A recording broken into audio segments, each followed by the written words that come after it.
Oke, baik. Bismillahirrahmanirrahim. Assalamualaikum warahmatullahi wabarakatuh. Jadi di sini saya akan eh, melakukan atau memenuhi tugas UAS sastra anak, yaitu dosen pengampu Bapak Habibur Rahman MPD. Jadi eh, sebelum itu perkenalkan, nama saya Imam Ahyar dengan NIM 2021 A1 H171.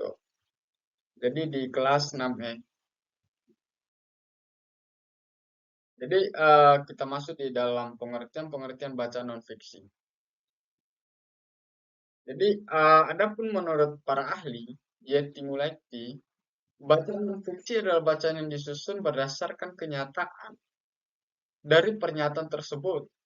Adalah salah satu tulisan yang mengandung unsur-unsur kebenaran dalam pembuatannya yang dan didapatkan dari kenyataan yang terjadi di lapangan, maka dapat dikategorikan dalam karangan non-fiksi. Terus selanjutnya, ada beberapa ciri-ciri karangan non-fiksi. Jadi, dalam beberapa poin, itu terkandung dalam 4 poin. Yang pertama, memiliki ide yang ditulis secara jelas dan logis secara sistematis. Yang kedua, mengandung informasi yang sesuai fakta. Yang ketiga, menyajikan temuan baru atau penyempurnaan temuan yang sudah ada. Yang keempat, motivasi rancangan dan pelaksanaan penelitian yang tertuang jelas.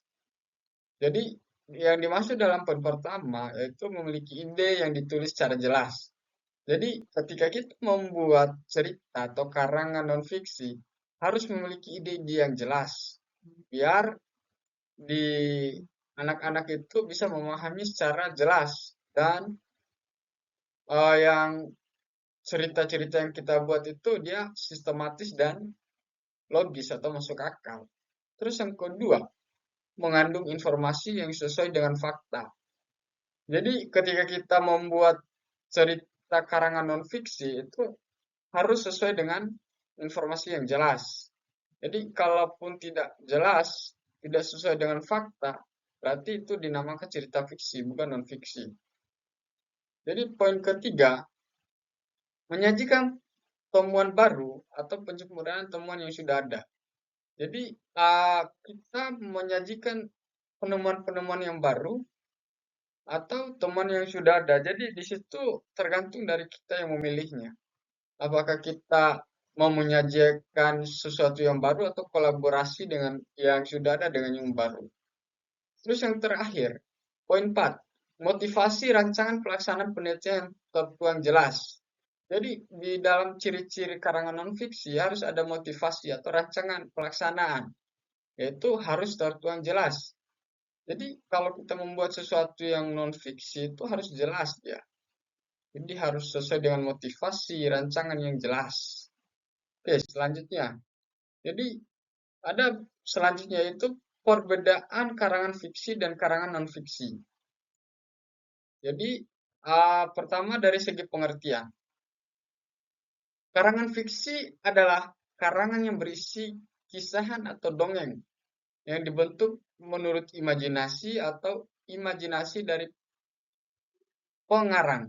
Jadi karya fiksi dongeng biasanya dibentuk roman, novel, dan dongeng pendek atau cerpen. Sedangkan karangan non-fiksi adalah karangan yang dibuat berdasarkan fakta, realita, atau hal-hal yang benar dan terjadi dalam kehidupan kita sehari-hari. Jadi yang dimaksud dalam perbedaan kedua ini, fiksi dan non-fiksi. Kalau fiksi itu dia karangan atau imajinasi, sesuatu yang dibuat oleh manusia yang tidak sesuai dengan fakta. Itu hanyalah imajinasi semata. Sedangkan fiksi itu harus secara objektif, harus sesuai dengan fakta yang terjadi di lapangan. Kalau tidak sesuai yang terjadi di lapangan, berarti itu dikatakan fiksi ceritanya. Kurang lebih seperti itu. Jadi segi ciri-ciri. Jadi ciri-ciri karangan fiksi itu dibagi beberapa poin. Yang pertama, berusaha menghidupkan perasaan atau menggugah emosi pembaca.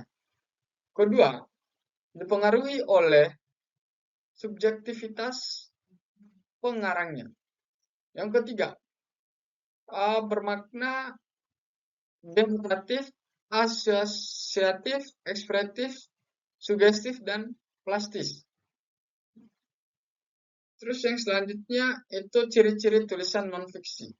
Yang pertama, ada beberapa poin yaitu tertuang dalam 3 poin. Pertama, biasanya membentuk tulisan ilmiah, tulisan populer, laporan artikel, skripsi, tesis, disertai makalah, dan sebagainya. Terus yang kedua, karangan non-fiksi berusaha mencapai transobjektivitas yang tinggi, berusaha menarik dan menggugah nalar pikiran pembaca. Yang ketiga atau yang terakhir, bahasa bersifat denotatif yang menunjukkan pada pengertian yang terbatas sehingga tidak bermakna ganda. Manfaat. Jadi selanjutnya itu ada manfaat. Ada beberapa poin. Itu yang pertama menambahkan konsentrasi. Yang kedua melatih kemampuan berpikir. Yang ketiga sarana pengembangan diri. Yang keempat mendapatkan pembelajaran hidup yang bahagia. Yang kelima menjadi komunikator yang lebih baik. Ada macam-macam baca non-fiksi. Itu dibagi juga menjadi 5 poin. Menambah terus macam-macam baca non-fiksi. Yang pertama biografi, kedua karya tulis ilmiah, berita, referensi, makalah, dan autobiografi. Jadi mungkin itu saja penyampaian dari saya.